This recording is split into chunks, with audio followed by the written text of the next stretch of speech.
Глава 696. Тревожное отступление. Кажется, Даос Лун наткнулся на неприятности. За ним гонятся два воина, заклинателя. Все, разлетаемся. С этим решительным криком маркиз Наньлун взлетел в небо на золотом шаре. Остальные переглянулись между собой и последовали за ним. Внезапно над холмами появилось 8 полос разного цвета, которые поспешно летели к культиватору с серьезным лицом по имени Лун. Полоска белого света ускорилась, заметив их. В одно мгновение она прибыла перед группой и исчезла, являя им культиватора с серьезным выражением на лице. Его лицо было таким бледным, будто он потерял много жизненной силы. «Большое спасибо за вашу помощь. У меня не хватит слов благодарности». Культиватор с серьезным выражением на лице поприветствовал остальных, и его тревожное выражение на лице сменилось благодарностью. Маркиз Наньлун завис в воздухе и спросил обеспокоенным голосом: «Это не проблема. С тобой все в порядке? Почему тебя преследуют двое? Помнится, за тобой погнался один». Культиватор с серьезным выражением на лице горько улыбнулся и проговорил беспомощным тоном: «Я в порядке. Через полдня, после того, как меня начал преследовать один воин-заклинатель, потом появился другой. Я 2 дня пытался оторваться от них». Старуха вздохнула и сказала: «Неудивительно, почему господин Лун бежал сюда. Помимо Даоса Наньлуна и Даоса Юна, никто другой не смог бы спастись от 2 воинов-заклинателей на ранней стадии зарождающейся души». Хань Ли посмотрел вдаль и улыбнулся, однако, независимо от того, насколько могущественны эти двое, они довольно мужественны, раз все еще находятся здесь. Разве они не боятся, что их присутствие раскроют? Само собой разумеется, когда 2 воина-заклинателя заметили Хань Ли и остальных, они тут же остановились и стали наблюдать издалека, все еще не собираясь убегать. Хань Ли и остальные могли чувствовать их благодаря своему мощному духовному чутью. Один из них был в золотистой шкуре, а на голове у него была надета корона из перьев, а сам он был одет в льняную одежду. У другого был зловещий вид и зеленая одежда. Оба они были воинами-заклинателями на ранней стадии зарождающейся души. Маркиз Наньлун фыркнул и холодно крикнул: «Эй, вы двое, вы все еще здесь? Может, вы хотите, чтобы мы начали действовать? Тогда пеняйте на себя, если вы встретите тут свой конец». Воин-заклинатель в льняной одежде взглянул на них и язвительно проговорил: «Какой надменный тон. Хотя мы вам не соперники, вы не сможете убить нас. Нам не нужно нападать на вас, достаточно задержать на полдня. Вы действительно верите, что сможете скрыться? Вам же будет лучше, если вы будете послушно сидеть на месте.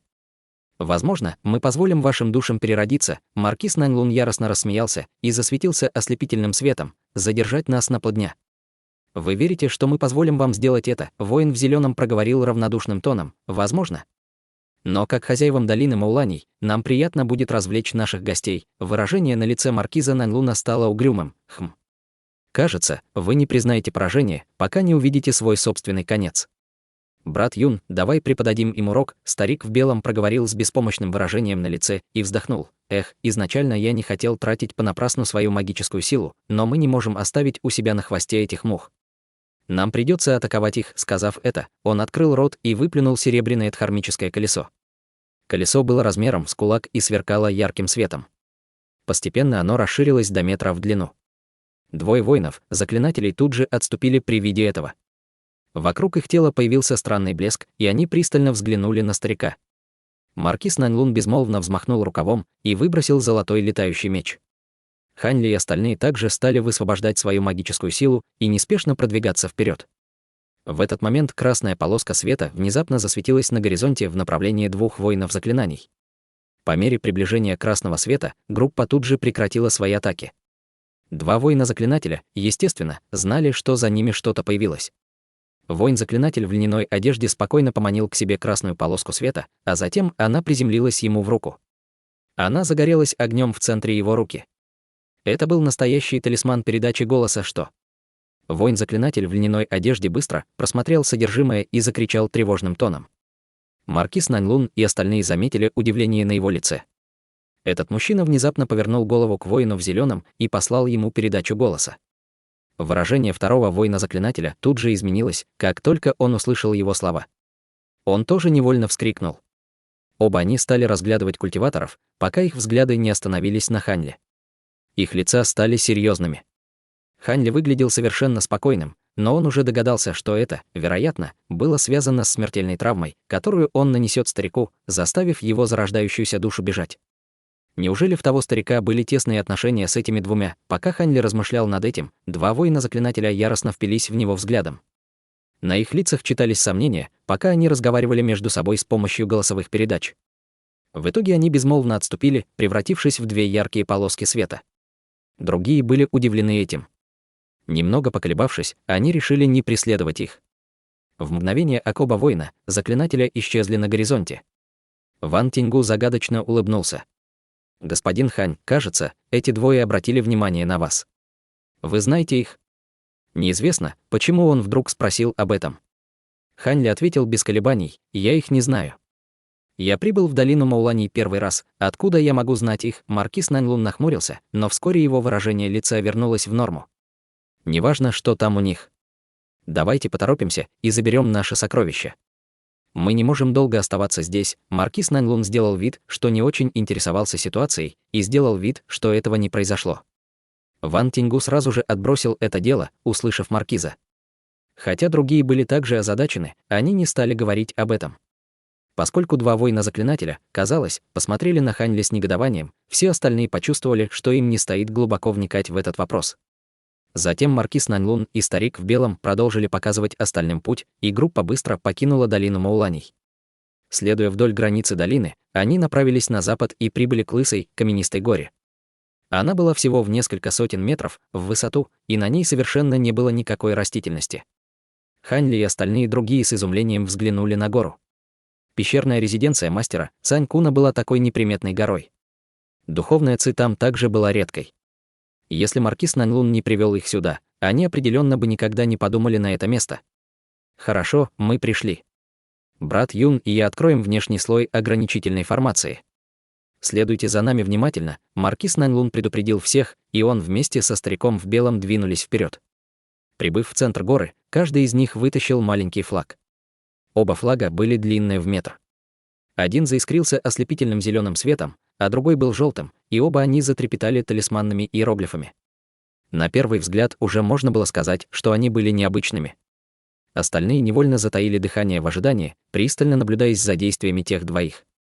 Эти двое начали тихо проговаривать заклинания.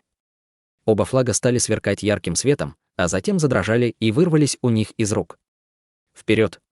Практически одновременно маркиз Наньлун и старик в белом выпустили свои флаги. В мгновение блеск маленьких флагов ворвался куда-то вглубь земли и бесследно пропал. Через мгновение не было никаких признаков изменений.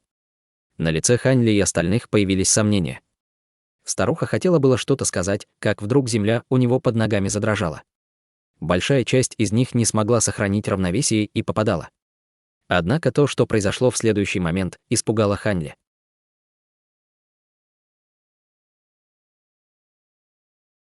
Глава 697. Молниеносный огненный шип.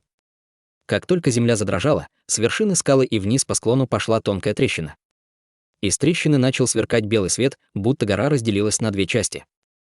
Хань Ли и остальные почувствовали, как их дыхание заледенело. Их глаза наполнились страхом от того, что маркиз Наньлун и старик Юн раскололи гору. Несмотря на шок в их глазах, лица их оставались спокойными. Двое из них с самым низким уровнем культивации, Ван Чан и Янь Жуянь, молча стояли позади Ван Тиньгу. Хань Ли холодно взглянул на этих двоих, а затем снова уставился на гору. Казалось, у него не будет возможности убить Ван Чана, прежде чем они приобретут сокровища.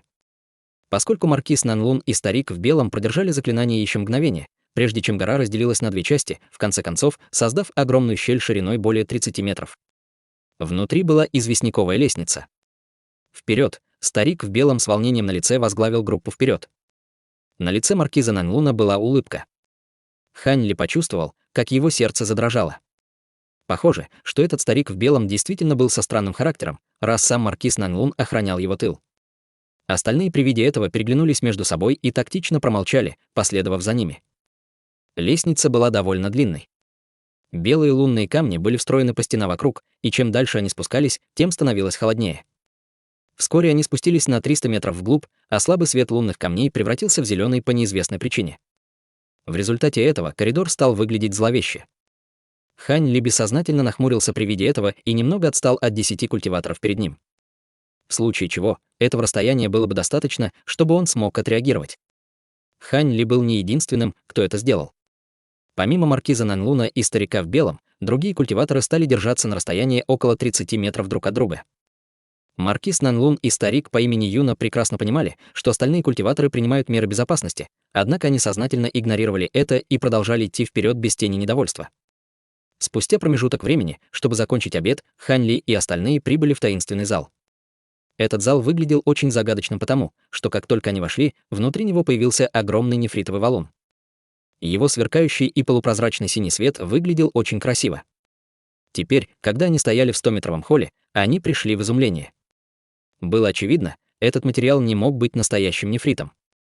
Они попробовали проверить его своим духовным чутьем, но оно было заблокировано. Они были совершенно не способны увидеть, что внутри камня. Хань Ли не был встревожен этим. Он использовал свое духовное чутье и попытался исследовать другие части зала, но обнаружил, что через них также не проходит его чутье. Хань Ли внутренне задумался и перевел свой взгляд на других культиваторов в комнате. Ван Тиньгу и другие также нахмурились. Было ясно, что они также обнаружили, что это довольно хлопотно. Неужели они были там, где была установлена формация ограничения души?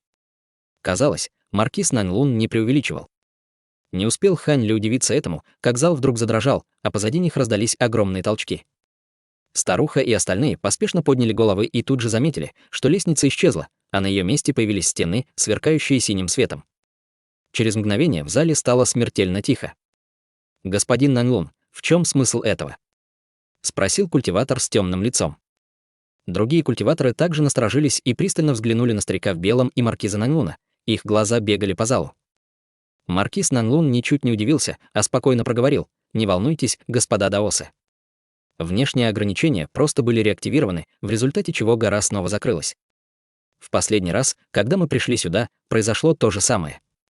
Нам просто пришлось ждать 3 дня, пока сила ограничений не ослабла, прежде чем мы смогли покинуть гору. Мы ни в коем случае не останемся тут в ловушке. Кроме того, поскольку внешние ограничения закрыты, воины-заклинатели не смогут сюда проникнуть.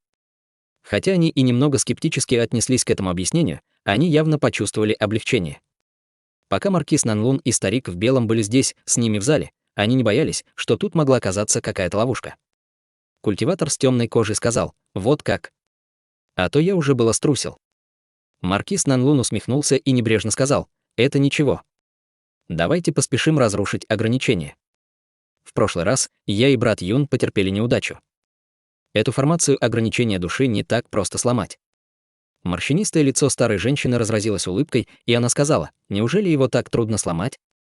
В прошлом я приобрела сокровище, которое специализировалось на разрушении различных ограничительных формаций и барьеров. Может быть, мы сможем избавить себя от неприятностей, воспользуясь этим сокровищем». Радость мелькнула в глаза старика в белом, и он тут же ответил: «Эй, если леди Тай обладает таким исключительным сокровищем, можно попробовать. Наш метод использования духовного чутья для разрушения этой формации не гарантирует успеха». Маркиз Нанлун сказал: «Верно, госпожа Тай, пожалуйста, продолжайте». Старуха усмехнулась, а ее глазах мелькнуло странное выражение: «Поскольку вы, господа, согласились, и я буду груба. Если все получится, то я собираюсь выбрать себе сокровище после вас двоих». Другие культиваторы изменились в лицах, услышав это. Маркиз Нанлун был слегка удивлен, услышав это, но, взглянув на старика в белом, он вдруг сказал остальным: «Независимо от того, будет ли это леди Тай или кто-то еще, если он сможет сломать ограничительную формацию, он получит приоритет выбора сокровищ после нас двоих». «Что вы скажете?» Сказав это, маркиз окинул взглядом всех присутствующих. Хань Ли и Ван Тиньгу не обратили на это заявление никакого внимания, но культиватор с темной кожей и серьезный человек выглядели недовольными. Несмотря на это, никаких возражений не возникало. Маркиз Нанлун улыбнулся и решительно сказал: «У остальных нет возражений. Леди Тай, вы можете действовать». «Раз так, тогда я попытаюсь», — в восторге проговорила старуха. Она была очень уверена в своем сокровище. У нее были шансы на успех против любой нематериальной ограничительной формации. Иначе, стала бы она рисковать разозлить остальных, леди Тай взмахнула рукавом и вынула объект длиной всего в несколько дюймов. Этот огненно-красный объект был узким спереди и толстым сзади, напоминающим нечто вроде шипа. Не обращая внимания на других, она сплела туман ослепительного света на шип. Через мгновение шип вспыхнул красным светом и начал испускать волны тепла, которые мгновенно распространились по всему залу. Маркиз и старик в белом тут же поняли, что этот объект был необычным, и поэтому отступили на забрал несколько шагов от женщины, взглянув на ее шип. Ван Чан и Янь Жуянь были удивлены от контакта с тепловой волной и поспешно активировали малиновый барьер. Они почувствовали, что их тело обжигает. Будучи культиваторами на поздней стадии формирования ядра, они не могли выдержать такой температуры. По вспышке белого света шип начал трещать. Хань Ли и другие пристально уставились на шип, обнаружив, что пламя шипа стало пульсировать белой молнией. Это было древнее сокровище с двойными атрибутами — молнии и огня. Культиваторы взглянули на старуху с различными эмоциями. Женщина проигнорировала это и пристально взглянула на синюю стену перед ней. Взмахнув рукой, она воткнула молниеносный огненный шип в стену. Стена мгновенно озарился огненными вспышками, и раздался оглушительный звон. Шип начал быстро вращаться над ее головой, и вскоре его скорость увеличилась до такой степени, что невозможно было разглядеть его движений. Слабое белокрасное пятно быстро пролетело по всему залу. Культиваторы в зале наблюдали за этим с удивленным выражением на лице. Хань Ли особенно встревожился. Он первый раз увидел такое быстрое древнее сокровище. Даже культиваторам зарождающейся души было бы сложно защититься от него. Если бы он сражался против такого сокровища, у него не было бы ни шанса сбежать от него на своих грозовых крыльях.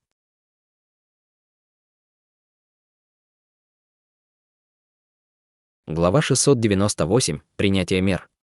Старуха указала на размытое световое пятно в воздухе и торжественно крикнула: «Вперед!» Внезапно вспыхнул красный и белый свет, и молниеносный огненный шип яростно ударил по синей кристаллической стене перед старухой. Когда молния и пламя столкнулись со стеной, раздался приглушенный удар. Пламя окутало стену, а его яркий свет стал слепить глаза. Зрачки Хань Ли непроизвольно сузились. Хотя он не мог этого видеть, однако он чувствовал, что колебания духовной ци были очень мощными. Неудивительно, почему леди Тай была так уверена в себе. Но против чудесного ограничения души эта сила не. Прежде чем Хань Ли успел подумать об этом, молния уже исчезла. Шип завис в нескольких дюймах от стены, но стена оказалась совершенно невредимой. Маркиз Наньлун была разочарован при виде этого, но затем он усмехнулся и сказал: «Это магическое сокровище и правда очень мощное, но его мощи недостаточно, чтобы прорваться через чудесное ограничение души.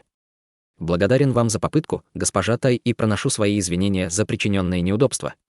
Может быть, кто-то еще хочет попробовать разрушить эту формацию?» Старуха вдруг фыркнула и сказала: «Разве я сказала, что это все, на что способно мое сокровище?» Это был пробный удар. Кажется, теперь мне придется использовать всю его силу, иначе оно не сработает. Взгляд маркиза Наньлуна оживился, и он радостно проговорил: «А леди Тай все еще хочет продолжить свою попытку, тогда не стесняйтесь». Старуха без слов сделала жест заклинания руками. Зависший в воздухе молниеносный огненный шип вернулся к старухе и завис с нее над головой. Спустя несколько жестов старухи, шип начал вращаться у нее над головой. Скорость вращения шипа стала быстро возрастать, и вскоре молния и пылающий огонь стали издавать странный гул. Все затаили дух при виде этого. Спустя мгновение молниеносный огненный шип, похоже, действительно соединил молнию и пламя. На его поверхности стала пробиваться ужасающая алая молния. Сердце Хань Ли дрогнуло при виде этого, и он тут же погрузился в свои раздумья. Остальные также были поражены этой сценой и пришли к выводу, что недооценивали молниеносный огненный шип. «Прорвать», — пробормотала старуха. Со звуком завывающего ветра молниеносный огненный шип, наполненный алой молнией, исчез из поля зрения и снова ударил по хрустальной стене. На этот раз не было вспышки молнии или огня. Раздался только легкий хлопок. Вращаясь на высокой скорости и сверкая алой молнией, шип стал сверлить кристаллическую стену. После того, как сверло пробилось в стену, его скорость значительно уменьшилась, но под влиянием жестов заклинаний старухи оно стало медленно бурить стену. Спустя мгновение старик в белом и маркиз Наньлун пришли в восторг. Ван Тиньгу и остальные взволнованно наблюдали за происходящим. Было непонятно, надеялись ли они на то, что старуха преуспеет или потерпит неудачу. Хань Ли внутренне насмехался над старухой, а на его лице была легкая ухмылка. Никто, кроме Янь Жуань, не заметил изменения выражения на лице Хань Ли. Она в этот момент непреднамеренно взглянула на него, но при виде его ухмылки она тут же испугалась и пришла в недоумение. Когда молниеносный огненный шип просверлил около фута в кристаллическую стену, произошло нечто неожиданное. Кристаллическая стена внезапно засверкала синим светом. Из стены выскочили бесчисленные потоки ослепительного белого света, которые плотно обернулись вокруг молниеносного огненного шипа. Раздался грохот, и молниеносный огненный шип взорвался, отскочив от стены, показывая, что стена полностью восстановлена. Лицо старухи побледнело, но вскоре на ее лице появилась яростная тревога. Молниеносный огненный шип был древним сокровищем, на приобретение которого она потратила огромные усилия. Разумеется, она не могла не чувствовать сожаления по поводу того, что его так легко уничтожили. Она почувствовала жжение в животе и стала плеваться кровью. Остальные были ошеломлены увиденным и мгновенно встревожились. Янь-Жуань с изумлением взглянула на Хань Ли и задумалась. К счастью, старуха была исключительным персонажем. Через мгновение напряженной ярости она глубоко вздохнула и смогла успокоить в себе бушующую ярость. Она повернула голову к остальным и горько улыбнулась. «Кажется, я довольно глупа. Чудесное ограничение души действительно достойно своей репутации, как одного из 10 лучших древних формаций. У меня нет способа уничтожить его. Тем не менее, если кто-нибудь из вас обладает таким, то, возможно, вы сможете разрушить ограничение». Сказав это, она сделала несколько шагов назад. Улыбка маркиза Нанлуна давно исчезла с лица, ему ничего не оставалось, кроме как горько вздохнуть. Несмотря на все усилия госпожи Тай, она потерпела неудачу. Очень печально. «Кто-нибудь еще хочет попробовать?» Сказав это, он взглянул на Ван Тингу. В конце концов, он был мастером создания ограничительных формаций, который был известен во всем мире культивации. Но поскольку другие стали свидетелями разрушения древнего сокровища старой женщины, любой интерес к попытке был полностью потушен. С их попытками, только закончившимися огромным провалом, кто посмеет рискнуть своими сокровищами, Ван Тингу молчал, стоя на углу зала. Хотя он и обладал некоторым пониманием древних формаций, он никогда прежде не встречался с чем-то на уровне 10 великих древних формаций, не говоря уже о способе его дезактивации.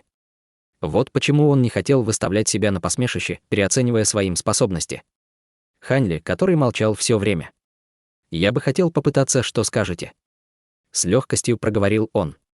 Эти слова сильно удивили остальных. Маркиз Нанлун был особенно удивлен, но тем не менее сказал: «Конечно, пожалуйста, продолжайте, господин Хань». Хань Ли быстро сделал несколько шагов вперед и приблизился к стене. При виде этого на лице Ван Чана появилась насмешка. Он сделал несколько голосовых передач Янь-Жуань, но она почти не реагировала.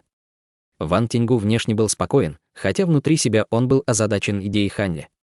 Хань Ли встал перед каменной стеной и не стал сразу действовать. Вместо этого он поднял руку и вытянул палец. Он распространял свою духовную силу по всему телу и выпустил свет с кончика своего пальца, длина которого составляла несколько дюймов. Импульс света пронесся лазурной полосой по поверхности кристаллической стены. Хань Ли не был обескуражен этим, а просто окутал свою руку слоем голубой духовной ци. Затем он вытянул 5 пальцев и приложил ладонь к стене. Он стоял совершенно неподвижно, словно стараясь что-то почувствовать.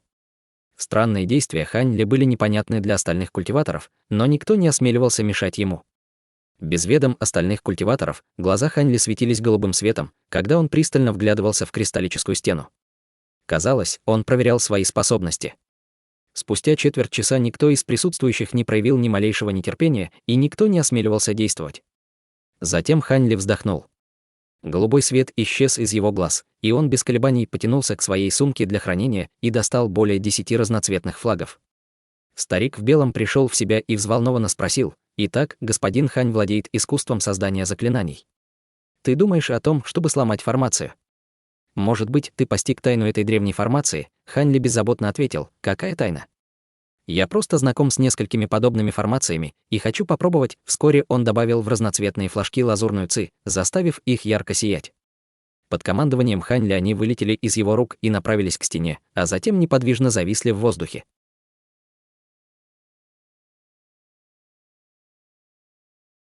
Глава 699. Разрушение формации. Хань Ли сделал жест заклинания руками, и дюжина флагов формации стала перемещаться в воздухе, образуя странную формацию перед стеной. Это выглядело довольно странно. В этот момент Хань Ли начал тихо произносить заклинание, а из его рук вылетели десятки печатей заклинаний, каждая из которых точно попала на флаг формации. Флаги мгновенно задрожали и тут же засияли, испуская потоки разноцветного свечения, окутывая им друг друга. Ван Тингу и другие культиваторы, знакомые с печатями ограничительных заклинаний, нахмурились. Им казалось, что это ограничительное заклинание было довольно знакомым, но раньше они его никогда не встречали. Втайне каждый из них анализировал его, словно желая выведать его секрет. Словно не желая, чтобы другие поняли глубокие аспекты этой ограничительной формации, он тихо произносил заклинание, заставляя формацию сверкать еще ярче. Те, кто смотрел на формацию, были застигнуты врасплох и были вынуждены отвести свой взгляд. Хотя все эти старые эксцентрики были поражены, они тайно направили свою духовную силу к глазам и тут же открыли их снова. Однако увиденное поразило их, флаги ограничительного заклинания Ханьли уже были встроены в кристаллическую стену без каких-либо неприятностей. Это выглядело так, словно флаги росли из стены. В этот момент маркиз Наньлун и старик в белом пришли в восторг при виде этого. Их доверие к Ханьли возросло. Выражение Ван Тиньгу изменилось на мгновение, а затем пришло в норму, но Ван Чан, стоявший за ним, был совершенно поражен этим. Янь Жуянь слегка нахмурилась, и на ее лице появилось озадаченное выражение, глядя на формацию на кристаллической стене. Ханьли сделал несколько шагов вперед к стене и прижал к ней руки. Его пальцы сияли лазурным светом. В этот момент, казалось, формация на стене среагировала на это свечение и тут же стала светиться радужным светом в ответ. Постепенно свет становился все более и более ярким, покрывая всю стену необыкновенным сиянием. Пока все были очарованы этой сценой, Ханьли отдернул руки от кристаллической стены. Его фигура размылась, и он снова появился у соседней стены. Осмотрев ее, он достал еще один набор флагов для создания ограничительных заклинаний и расположил их в отличном от первой формации порядке. Засверкав ярким светом, они снова вошли в кристаллическую стену. Поскольку культиваторы уже защитили свои глаза духовной силой, в этот раз они могли четко видеть, как легко флаги пробили стену под командованием Ханьли. Они невольно удивились при виде этого. Менее чем за час Ханьли разместил на всех 4 стенах эту формацию одним и тем же способом. Другие культиваторы не проявляли никакого нетерпения. Все они знали, что разрушение мощной древней формации невозможно было так легко осуществить. Установив заклинание на каждой из стен, Ханьли подошел к центру зала и поднял руку, обнажив зеленую пластину формации. Ударив по пластине несколькими сложными жестами заклинаний, он заставил одновременно и пластину, и 4 кристаллические стены засверкать разноцветным свечением и пульсировать разными узорами. Ханьли не потрудился взглянуть на это, а просто опустил голову со словами «разрыв», не успел он это сказать, как формация загорелась ослепительным светом и выпустила пронзительный вой. Постепенно он становился все громче, словно одновременно звучало множество птиц. Огромный грохот встряхнул всю комнату, и свет внезапно погас, погрузив весь зал во тьму. Затем другие обнаружили, что окружающие их хрустальные стены неожиданно исчезли, а вместо них появились обычные каменные стены.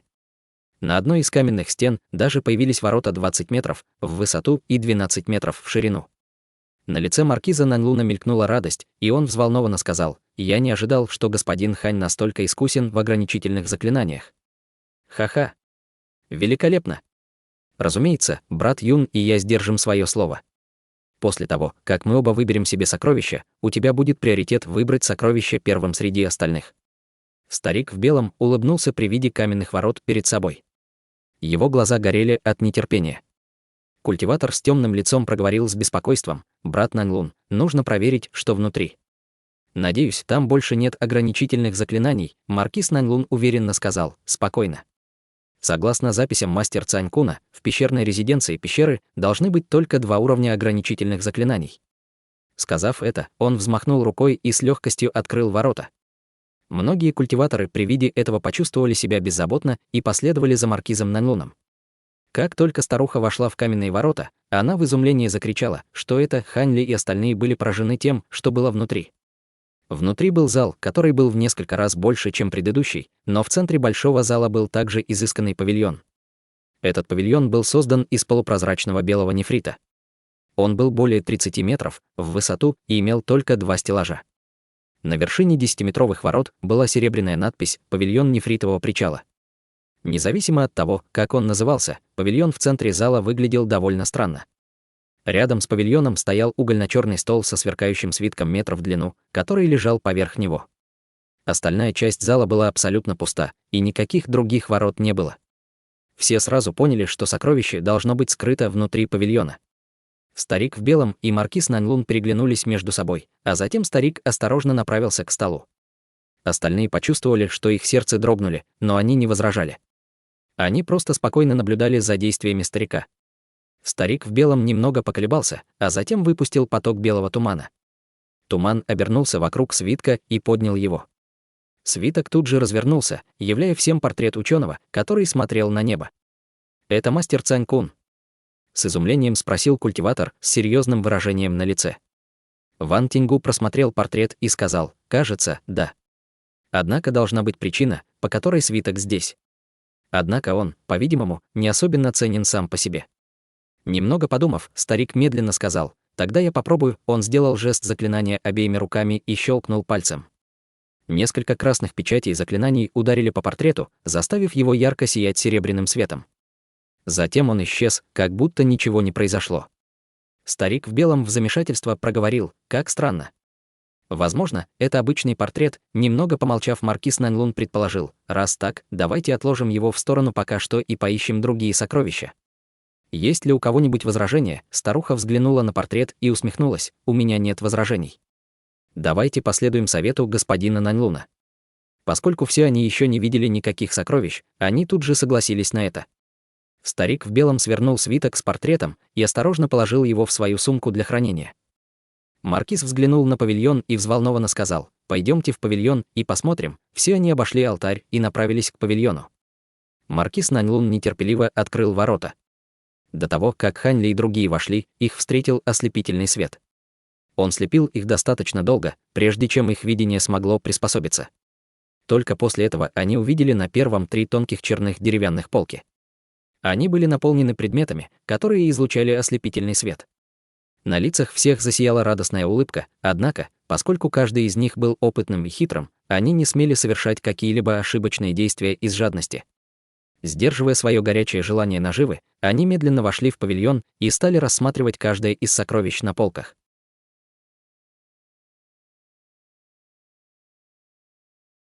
Глава 700. Разделение сокровищ. 3 полки сокровищ были расположены рядами в центре первого этажа. Каждый ясно видел их своими глазами. В первом ряду было 16 сверкающих, древних магических сокровищ. Во втором ряду были редкие материалы всех форм и размеров, начиная от железа размером с кулак до кроваво-красного кристалла. В третьем ряду было меньше всего материалов. Там было всего несколько бутылок размером в несколько дюймов. Казалось, в них были лекарственные таблетки. Хань Ли бесцеремонно разглядывал сокровища со спокойным выражением лица. Хотя остальные тоже сохраняли спокойный вид, никто не осмеливался пристально разглядывать их. Они только мельком оценили ценность и возможность использовать каждое из сокровищ. Вскоре маркиз Наньлун вышел вперед и начал изучать сокровища. Остальные стали подружески обсуждать происхождение и применение сокровищ, но каждый знал, о чем они действительно думали. В этот момент Хань Ли осмотрел комнату. Помимо полок здесь был молитвенный коврик и маленькое изумрудно-зеленое растение, размещенное у окна. Сердце Хань Ли дрогнуло. Только он подумал подойти к ним, как там мгновенно появился старик в белом. Он взмахнул рукой и начал осматривать молитвенный коврик. Хань Ли нахмурился и вместо этого подошел к маленькому растению у окна, начав его внимательно изучать. Оглядевшись, он вдруг услышал позади сладкий голос: «Старший Хань заинтересован в этом траве инфокус. Это довольно редкое растение, но оно является оптимальным ингредиентом для создания лекарственных таблеток интипа. Он способен увеличить их лекарственную мощь без каких-либо недостатков». Со странным выражением он медленно повернулся и увидел перед собой Янь Жуянь. Хань Ли спокойно ответил: «Трава инфокус отличается от других трав. Его лечебные свойства становятся сильными, когда ему исполнилось 100 лет. Теперь, когда он достиг такого огромного возраста, он стал бесполезен». Взгляд Хань Ли пронесся по комнате, и он обнаружил, что Ван Чан и Ван Тиньгу прохаживаются по комнате. Ван Чан что-то взволнованно нашептывал своему дяде, не обращая никакого внимания на то, что делала Янь Жуянь. Та улыбнулась и пристально взглянула на Хань Ли. «Я не думала, что старший Хань окажется таким опытным не только в создании ограничительных заклинаний, но и в лекарственных таблетках». Я в восхищении. Хань Ли насторожила желание этой женщины побеседовать с ним. Он ответил прямо: «Изготавливать таблетки. Разве что чуть-чуть. Однако, госпожа Янь, ты знаешь о моих отношениях с твоим мужем. Разве ты не боишься разозлить его своими разговорами со мной?» Улыбка Янь Жуянь исчезла с лица, и она проговорила с интонацией беспомощности: «Конечно, я знаю. Но я все еще тщетно надеюсь растопить ненависть между вами». Хань Ли вскинул брови, а на лице его мелькнула насмешка: «Растворить ненависть? У твоего дьявольского «да» и моего альянса небесного «да» всегда были враждебные отношения. Что нужно растворять?» Янь Жуянь горько улыбнулась в ответ и хотела было еще что-то сказать, как вдруг заговорил маркиз Наньлун: «Господа, разбирайте сокровища, нам нужно отправляться дальше». Как эти слова прозвучали, Хань Ли тут же проигнорировал присутствие Янь Жуянь и направился к сокровищам. На лице Янь Жуянь мелькнуло несколько эмоций в ответ на действия Хань Ли, но она изящно последовала за ним. Когда Ван Чан увидел, что Янь Жуянь последовала за Хань Ли, на его лице появилось удивление. Кинув пристальный взгляд на нее, он решил оставить этот вопрос до поры до времени. Ван Тиньгу и вовсе закрыл на это глаза. Маркиз Наньлун уже собрал все предметы на одну полку и спокойно сказал: «Хорошо, давайте рассмотрим нашу добычу. Здесь 6 древних сокровищ, 10 магических сокровищ и 8 частей материалов и лекарственных таблеток, которые распределены в соответствии с их стоимостью. Разумеется, все вы захотите выбрать древние сокровища. В конце концов, их полная сила не нуждается в дообработке. Однако эти магические сокровища также не являются обычными предметами. Все они являются магическими сокровищами грозных противников мастера Цанькуна. В могуществе этих сокровищ нет смысла сомневаться. Даже если вам удастся использовать их только на 70% мощности, потратив время на их усовершенствование, это, безусловно, будет стоить того. Таким образом, вы можете выбрать их в соответствии с вашими желаниями. Господа Ван Чан и Янь Жуянь, вам на двоих одно магическое сокровище». Старуха решила воспользоваться своим возрастом и заявила: «У меня нет времени, чтобы исправить мое магическое сокровище. Конечно, я хочу древнее сокровище». Остальные не ответили на ее слова, но усмехнулись про себя. В этот момент Ван Тиньгу заговорил серьезным тоном с маркизом Наньлуном: «Неужели вы и брат Юн не будете выбирать первыми? Возможно, на втором этаже не будет предметов». Лицо маркиза Наньлуна стало угрюмым, и он проговорил холодным тоном: «Брат Ван, что ты имеешь в виду?» Старик в белом враждебно взглянул на Ван Тиньгу. Тот сделал вид, что не заметил этого, и усмехнулся: «Ничего, я просто подумал, что было бы очень жаль, если вы решили не брать эти сокровища». С ледяным выражением маркиз Наньлун фыркнул: «Нет ничего такого, что мы с братом Юном не хотим воспользоваться нашей привилегией. Разумеется, мы не знаем, захочет ли господин Хань воспользоваться своей». Казалось, он был недоволен словами Ван Тиньгу. Хань Ли потер подбородок и небрежно сказал: «Я также не хочу использовать мою привилегию. Я хочу приберечь ее для второго этажа». Ван Тиньгу сказал без промедлений: «Раз так, тогда мы разделим сокровища равномерно среди нас. Если вы хотите древние сокровища, тогда вы отказываетесь от права выбирать магические сокровища после этого». «Господа, вы согласны? Это отличный способ. Я согласен. Хорошо». Другие решили, что это довольно справедливо, и никто не стал возражать. Конечно, Хань Ли решил отказаться от магических сокровищ.